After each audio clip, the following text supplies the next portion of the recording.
Thank you and welcome to the show this morning. The topic this morning is the killing of Osama Bin Laden and the future of Alqueda. And of course, we have with us to talk about the death of Osama Bin Laden and where we go from here in terms of fighting terrorists. Dr. LMadu. And of course, Dr. LMadu, let me welcome you to the show this morning again, and to explain to our audience that not only are you our African continent expert, but you're also the Middle East expert in reference to some of these issues that we deal with. And I think that you've got a real intriguing topic here this morning dealing with Osama Bin Laden and the future of Al-Qaeda.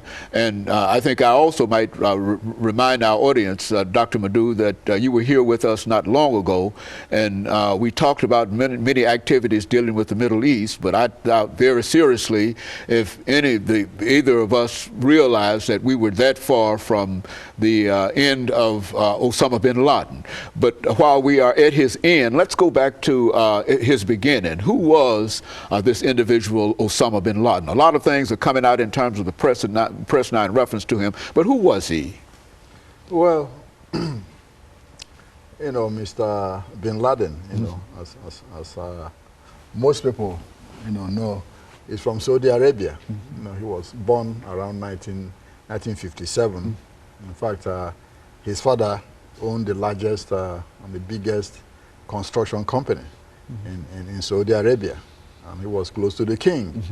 You know, his father died in 1967 from an unexplained plane crash. And as is usual, you know, children inherit from their father. And he inherited millions of dollars, you know. Some said in the neighborhood of 80 million, some in the neighborhood of 60 million, something like that, you know, from his parents. He was a wealthy man. That's correct. He was very wealthy on his own, you know, from that inheritance. And after that, you know, he went to college in Jeddah, University of Jeddah in Saudi Arabia. Some, you know, said he graduated. Some said he didn't graduate. Nobody is sure of that. But one thing is certain, you know, he has skills in engineering, which was what he studied. Then after that, about 1980s, 70s, you know, late 79 to 80s, after the Soviet Union invaded Afghanistan, you know, the Americans, the Saudis, and the Pakistanis, you know, started urging those who believe in Islam, quote, you know, to rally to Afghanistan to fight the Soviet Union. Bin Laden answered this call, you know, and went to Afghanistan with some other Arab colleagues of him, you know, to fight, you know, against the Soviet Union. It was there in 1982 in Peshawar, you know, Pakistan, that he met a man called Dr. Abdullah Azam, who was his mentor, you know, insofar as Islamic theology is concerned. And then after that, you know, he, you know, stayed there for a while. And when the war ended in 1989, when the Soviet Union withdrew, he came back to Saudi Arabia and started creating some problems for the king. Because of the influence of Dr. Azam and the rest, you know, he started calling for change in the Saudi, you know, society against the Americans, you know, having anything to do with Saudi Arabia, and you know it, etc., etc.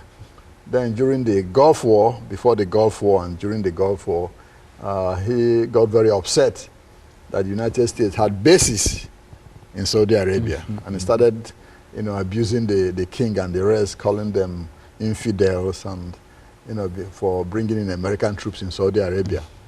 So that upset the government of Saudi Arabia very much, and they said, well, you have to leave one way or the other. So they kicked him out.